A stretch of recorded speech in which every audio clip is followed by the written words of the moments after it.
En el presente vídeo vamos a explicar la segunda parte del tema 1 de Derecho Penal, el poder punitivo del Estado, concepto y límites. En cuanto al concepto, el poder punitivo del Estado, jus puniendi, es la facultad o poder que tiene el Estado para establecer qué comportamientos pueden ser considerados como delitos y qué penas se pueden asignar a esos delitos, así como de aplicarlas cuando se cumplen los requisitos previstos en ellas. De esta definición se desprende un doble fundamento del jus puniendi. Por un lado, en cuanto al derecho del Estado a establecer normas penales, este tiene su fundamento en la filosofía del derecho y en el derecho político, en la medida en que el Estado tiene el deber de tutelar los valores y principios básicos de la convivencia. No puede concebirse que el Estado, a quien corresponde la tutela de tales valores, deje impune conductas de este calibre. Por otro lado, el derecho a exigir la imposición y el cumplimiento de una pena cuando se dan los presupuestos previstos en la ley deriva de dicha ley, es decir, del propio derecho positivo.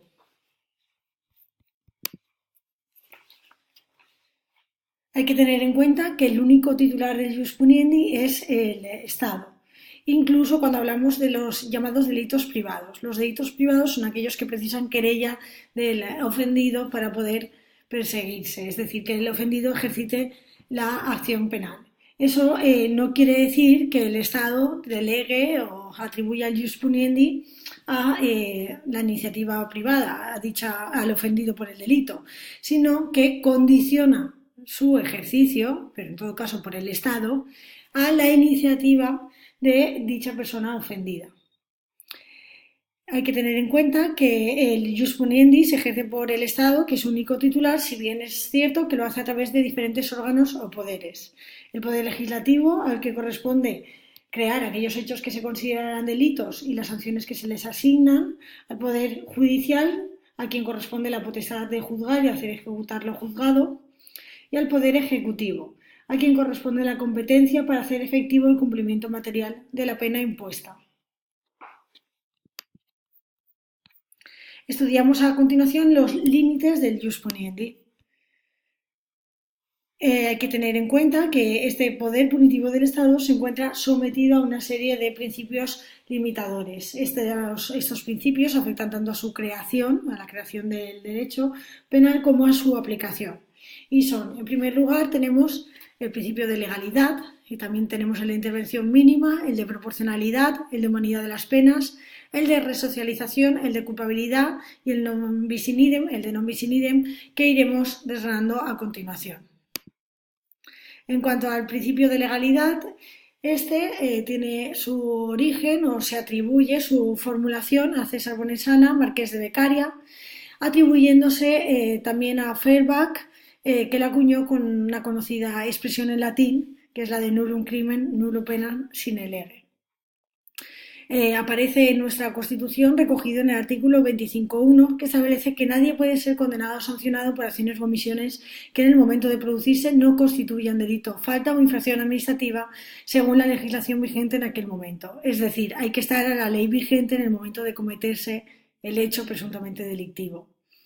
De este principio de reserva de ley y de legalidad emanan una serie de reglas. Ley escrita, lo que implica la exclusión de la costumbre, la jurisprudencia y los principios generales del derecho como fuentes directas de normas penales. Recordad además que hablábamos de que la ley penal debe ser una ley orgánica.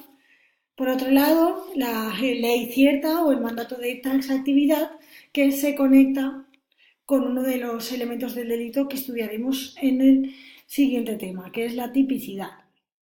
Se concreta en la exigencia de que la ley penal esté formulada con la máxima precisión y concreción, evitando el empleo de conceptos y términos vagos, imprecisos o indeterminados. Y finalmente, el principio de lex previa o ley previa, que significa que para que pueda perseguirse un comportamiento delictivo con una determinada reacción o pena, pues debe estar previsto en la ley con carácter previo a su realización. Es decir, el hecho tiene que estar previsto como delito por ley anterior a su perpetración. También la pena que se pueda imponer. Esta regla conecta desde luego con el fundamento material del principio de legalidad, que es garantizar la seguridad jurídica. En cuanto al principio de intervención mínima, este implica que el derecho penal tiene un carácter de última ratio y además un carácter fragmentario. Es decir, el derecho penal no interviene para proteger cualesquiera bienes jurídicos existentes, sino aquellos más importantes. Poníamos como ejemplo, por ejemplo, la vida. Por tanto, tiene un carácter fragmentario. Pero además, no solo no protege frente a cualquier ataque que se ciña sobre tales bienes si protegidos, sino solo frente a aquellos ataques que los pongan en peligro de una forma más intolerable. Por tanto, también tiene un carácter de última ratio. Solo intervendrá para proteger determinados bienes jurídicos y además solo frente a aquellos ataques más graves que se ciernen sobre dichos bienes jurídicos. Hay que tener en cuenta también el principio de proporcionalidad. Aun admitida la intervención penal, es decir, admitimos que el derecho penal tiene que tener intervención en un hecho concreto, de acuerdo con el principio anterior, aun así la gravedad de la sanción se debe corresponder en cada caso concreto a la gravedad del delito cometido. Encontramos también el principio de humanidad de las penas. Este tiene su origen en el movimiento humanizador de las penas iniciado a finales del siglo XVIII y que trató de buscar penas compatibles con la dignidad humana. Tiene su base o fundamento actual en el artículo 15 de nuestra Constitución, que establece que todos tienen derecho a la vida y a la integridad física y moral, sin que en ningún caso puedan ser sometidos a tortura ni a penas o tratos inhumanos, crueles o degradantes. Queda abolida la pena de muerte, salvo lo que puedan disponer las leyes penales militares para tiempos de guerra. Con respecto a este último inciso, hay que tener en cuenta que ni siquiera el Código Penal Militar contempla ya esta pena de muerte desde la reforma operada por Ley Orgánica 11.1995 de 27 de noviembre.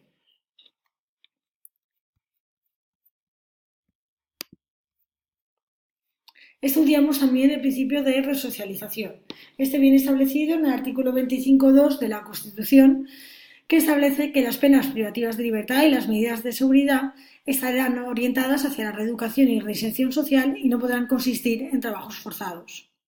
Además, también establece que el condenado a pena de prisión que estuviera cumpliendo la misma gozará de los derechos fundamentales de este capítulo, es decir, los derechos fundamentales de la Constitución, a excepción de los que se vean expresamente limitados por el contenido del fallo condenatorio, el sentido de la pena y la ley penitenciaria.